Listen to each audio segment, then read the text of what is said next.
Hey everyone, आप सबका फिर से स्वागत है science with Azam YouTube channel पर।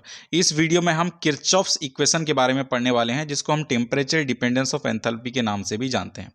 तो किरचॉफ्स इक्वेशन जो है बेसिकली बहुत ही ईजी है। थोड़ा सा अगर आप दिमाग लगाएंगे तो समझ जाएंगे कि इसका चक्कर क्या है, इसके पीछे का क्या राज है, आप समझ जाएंगे।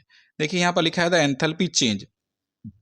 कई बुक्स में यहाँ पर एंथैल्पी चेंज की जगह हीट चेंज भी लिखा होता है, जिसको हम रिप्रेजेंट करते हैं डेल्टा एच से। अब एंथैल्पी चेंज क्या होता है, इसके बारे में जानने के लिए आप प्रीवियस वीडियोस मेरे देख सकते हैं। उसमें मैंने बताया है कि एंथैल्पी चेंज क्या होता है।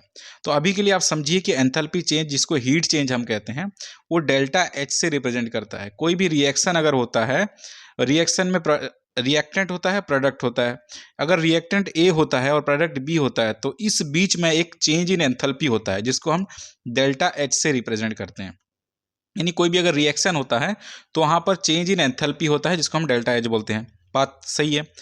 वो जो डेल्टा एच है वेरीज विथ टेम्परेचर होता है, यानी एंथैल्पी चेंज होता है वो वेरीज करता है, यानी वेरी करता है विथ टेम्परेचर, टेम्परेचर के साथ वेरी करता है। यानी टेम्परेचर बदलने से डेल्टा एच का वैल्यू भी बदल जाता है। अब इसी चीज़ को हम इक्वेशन के तौर पे दिखाएंगे कि ये कैसे इक्वेशन के तौर पे हम इसको दिखा सकते हैं। तो consider a hypothetical reaction at constant pressure. एक हाइपोथेटिकल रिएक्शन हम ले लेते हैं कांस्टेंट प्रेशर पे। उस रिएक्शन को हम इस तरह से रिप्रेजेंट कर देते हैं, ए टू बी। रिएक्टेंट है ये ए और प्रोडक्ट है बी, तो ए से बी बना। इस तरह का एक रिएक्शन लेते हैं। तो यहाँ पर हमको दो एक्सपेरिमेंट करना होगा, एक एक्सपेरिमेंट 1 और एक एक्सपेरिमेंट 2। इसको अभी आप मत देखिए, ये जो भी लिखा है इससे डिस्ट्रैक्ट मत हुई। अब यहाँ पर ये डायग्राम पे फोकस कीजिए। तो डायग्राम पे यहाँ से फोकस कीजिए। देखिए अब हमारे पास रिएक्टेंट ए है। रिएक्टेंट ए को हमने रिएक्ट करा के प्रोडक्ट निकाला, यानी कोई भी रिएक्टेंट है तो उससे फिर प्रोडक्ट बनेगा, यानी H2 + O2 मिलके H2O बनेगा। तो रिएक्टेंट से प्रोडक्ट बन गया, ए से बी प्रोडक्ट बन गया। टेम्परेचर T1 था और प्रोडक्ट का भी टेम्परेचर क्या है, T1 ही रहा। यानी हमने जो एक्सपेरिमेंट किया कौन से टेम्परेचर पे किया, T1 टेम्परेचर पे किया।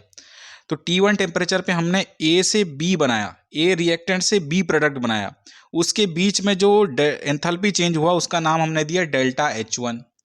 यानी ए से बी जब हमने बनाया तो क्या चेंज हुआ, एंथैल्पी चेंज हुआ, उसका नाम दे दिया हमने डेल्टा H1। जब भी कोई रिएक्शन होता है तो एंथैल्पी चेंज होता है, यानी चेंज इन एंथैल्पी होता है, उसको हम डेल्टा H1 से रिप्रेजेंट कर दिए। फिर क्या करा, जो प्रोडक्ट हमारा बना बी, जब टेम्परेचर T1 था तो उसको टेम्परेचर को हमने इंक्रीज करके टेम्परेचर T2 कर दिया। क्या करा, हमने दोबारा कोई रिएक्शन नहीं कराया, रिएक्शन तो कंप्लीट हो चुका है। अब हमने क्या करा, T1 को T2 टेम्परेचर पे लेके आ गए, यानी जो प्रोडक्ट था T1 पे उसको हमने T2 टेम्परेचर पे लेके आ गए। जब हमने प्रोडक्ट बी को T2 टेम्परेचर पे ला के खड़ा कर दिया तो एक चीज घटित हुई जिसका नाम है हीट एब्जॉर्प्शन। यानी जो हीट एब्जॉर्ब हुआ उसको हमने रिप्रेजेंट किया C' के द्वारा। किसके द्वारा रिप्रेजेंट किया, C' के द्वारा, जिसको हम हीट एब्जॉर्ब बोल के यहां पर लिख रहे हैं, यानी हीट कैपेसिटी जिसको बोलते हैं हम, हीट कैपेसिटी बोल के हम यहां पर लिख रहे हैं C' T2 - T1। T2 - T1 क्या है, जो टेम्परेचर है वो T1 से T2 को गया, तो इसलिए यहां पर T2 - T1 लिखा है। और ये C' P यहाँ पर सबस्क्रिप्ट में लिखना है, जो यहाँ पर थोड़ा मैंने बड़ा कर दिया है, इसको सबस्क्रिप्ट में छोटा करके लिखना है, C'. अब फिर क्या करा, दूसरा एक्सपेरिमेंट करा। ये एक्सपेरिमेंट कंप्लीट हो गया, ए से बी बन गया, फिर बी को हमने T1 से T2 पे लेके आ गए। अब हम दूसरा एक्सपेरिमेंट करेंगे। दूसरे एक्सपेरिमेंट में क्या करेंगे, जो ए है उसको रिएक्ट नहीं कराएंगे, यानी ए को रिएक्ट करके बी नहीं बनाएंगे। हम क्या करेंगे, जब वो ए है उसी का टेम्परेचर T1 से हम T2 कर देंगे। सबसे पहले हमने यहाँ पर रिएक्ट कराया, बाद में टेम्परेचर बढ़ाया। यहाँ पर हम टेम्परेचर बढ़ा दे रहे हैं। पहले हम T1 पे वर्क कर रहे थे, अब हमने टेम्परेचर बढ़ा के T2 पे वर्क करेंगे। तो T1 से T2 जो हुआ उसके दौरान जो हीट एब्जॉर्प्शन हुआ, हीट एब्जॉर्ब्ड हुआ, उसको हमने Cp से रिप्रेजेंट किया T2 - T1। जैसे हमने यहाँ पर C' से रिप्रेजेंट करा था फर्स्ट केस में, तो यहाँ पर Cp T2 - T1। फिर अब जो T2 टेम्परेचर हो गया, अब हम इस ए को, अभी ये देखिए ए से बी नहीं हुआ है क्योंकि रिएक्शन नहीं हुआ है, बस टेम्परेचर बढ़ा है। अब इस ए को हम बी बनाएंगे रिएक्ट करा के। तो जब ए से बी बनाएंगे रिएक्ट करा के तो डेल्टा H2 बनेगा, यानी चेंज इन एंथैल्पी होगा, क्योंकि रिएक्शन हो गया, change in enthalpy delta H2 होगा, लेकिन टेम्परेचर सेम रहेगा T2 से T2। अब इसको हम मैथमेटिकल रूप देंगे, ठीक है। तो अब देखिए फर्स्ट एक्सपेरिमेंट क्या है, let the heat change be delta H1, तो हमने डेल्टा H1 मान लिया। When reaction proceeds at temperature T1, जब रिएक्शन प्रोसीड होता है टेम्परेचर T1 पे, प्रोडक्ट B इज फॉर्म्ड, तो प्रोडक्ट B बनता है, क्या बनता है, प्रोडक्ट B बनता है। Now product B is brought to temperature 2, फिर प्रोडक्ट B को हम टेम्परेचर T2 में लाते हैं, जैसे कि मैंने बता दिया है already. Let the amount of heat absorbed, let the amount of heat absorbed be C P dash T2 minus T1, तो जो अमाउंट ऑफ हीट एब्जॉर्ब था उसको हमने मान लिया C dash P T2 minus T1। दस द नेट हीट चेंज, तो net heat change क्या होगा, तो नेट हीट चेंज जो होगा हमारा एंथैल्पी चेंज, एंथैल्पी चेंज क्या था,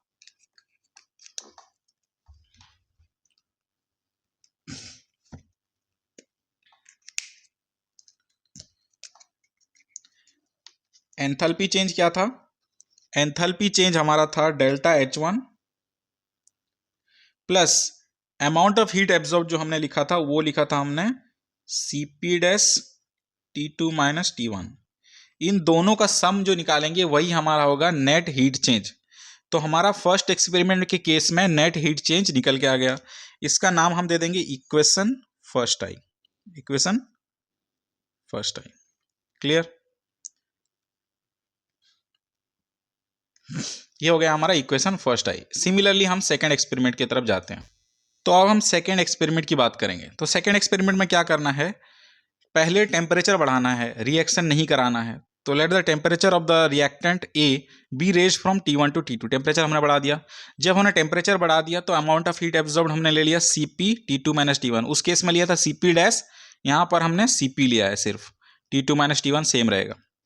now the reaction occurs at temperature T2, अभी रिएक्शन हम टेम्परेचर T2 में कराएंगे, पहले हमने रिएक्शन T1 पे कराया था टेम्परेचर पे, अभी हम रिएक्शन टेम्परेचर T2 पे कराएंगे। टेम्परेचर T2 पे रिएक्शन कराएंगे तो चेंज इन एंथैल्पी जो होगा वो होगा डेल्टा H2, उस केस में हम डेल्टा H1 लिए थे, यहाँ पर डेल्टा H2 लेंगे। Now the total heat change in the process, तो टोटल हीट चेंज ये होगा प्लस ये होगा, तो हम लिख देते हैं delta H2 plus Cp T2 minus T1, इसका नाम रख दिया हमने इक्वेशन सेकेंड आई। अब देखिए जब हमको A से B ही बनाना है, A से B ही बनाना है, तो किसी भी तरीके से हम बनाएंगे तो एनर्जी जो होगा वो कंजर्व रहेगा, यानी एक्सपेरिमेंट 1 में भी जो एनर्जी होगा एक्सपेरिमेंट B का भी वही एनर्जी होगा। यानी अगर हम कहेंगे तो इक्वेशन 1 और इक्वेशन 2 इक्वल होगा फर्स्ट लॉ ऑफ थर्मोडायनामिक्स के according. First law of thermodynamics क्या कहता है, एनर्जी कंजर्व्ड होता है, एनर्जी जो होता है कंजर्व्ड होता है। तो यहाँ पर फर्स्ट लॉ ऑफ थर्मोडायनामिक्स लगा के हम दोनों इक्वेशन को इक्वल कर लेंगे। तो अब देखिए according to first law of thermodynamics the two energy changes should be equal, दोनों एनर्जी चेंजेस को क्या होना चाहिए, इक्वल होना चाहिए। तो इक्वेशन आई और इक्वेशन सेकंड आई इक्वल होगा। इक्वेशन आई था हमारा क्या, delta H1 plus Cp dash T2 minus T1, और इक्वेशन सेकंड आई यहाँ पर लिखा हुआ है देखिए delta H2 plus Cp T2 minus T1। अब ये दोनों इक्वल हो गए आपस में। अब हम क्या करेंगे, delta H2 minus delta H1, यानी डेल्टा H1 को ये तो मैथ्स है ना, ये तो आपको आता ही होगा। डेल्टा H1 को इस तरफ लेके आ जाएंगे और Cp T2 T1 को उस तरफ लेके आ जाएंगे, तो ये हो जाएगा Cp dash T2 minus T1 minus इसको उस तरफ लेके जाएंगे तो क्या हो जाएगा Cp T2 माइनस T1।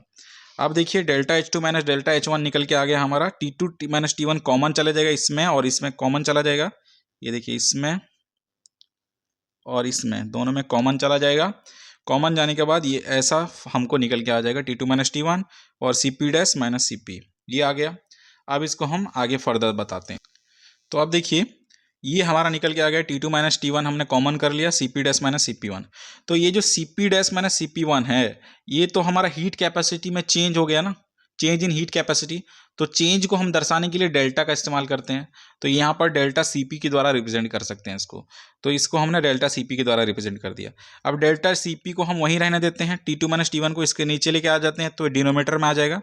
तो फाइनल हमारा इक्वेशन बन के निकल आएगा delta Cp is equal to delta H2 minus H1 whole upon T2 minus T1।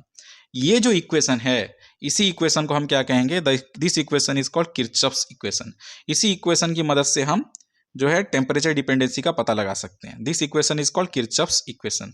So now we can say change in the heat of reaction. Change in the heat of reaction क्या है भाई? वही जो change in enthalpy जिसको हम बोलते थे delta H के द्वारा रिप्रेजेंट करते थे, वही हमारा change in heat of reaction भी कह सकते हैं उसको। At constant pressure with temperature depends upon the magnitude and the sign of delta CP. Magnitude और साइन दोनों के ऊपर डिपेंड करता है डेल्टा सीपी के। डेल्टा सीपी क्या है? Change in heat capacity, difference in heat capacity, यानी सीपी डैश माइनस सीपी, ये होता है हमारा delta CP. Products and reactants, समझ में आ गया? तो ये था हमारा किरचॉफ्स इक्वेशन। जब अगर आपको इस वीडियो पसंद आया है तो जरूर लाइक कीजिए और चैनल को सब्सक्राइब कीजिए, अपने फ्रेंड्स को भी रेकमेंड कीजिए। और आगे चल के अगर कोई वीडियो बनाना के लिए सजेशन देना चाहते हैं तो सजेशन भी दे सकते हैं। इस वीडियो में अगर कोई डाउट है तो आप डाउट पूछ सकते हैं कमेंट बॉक्स के अंदर।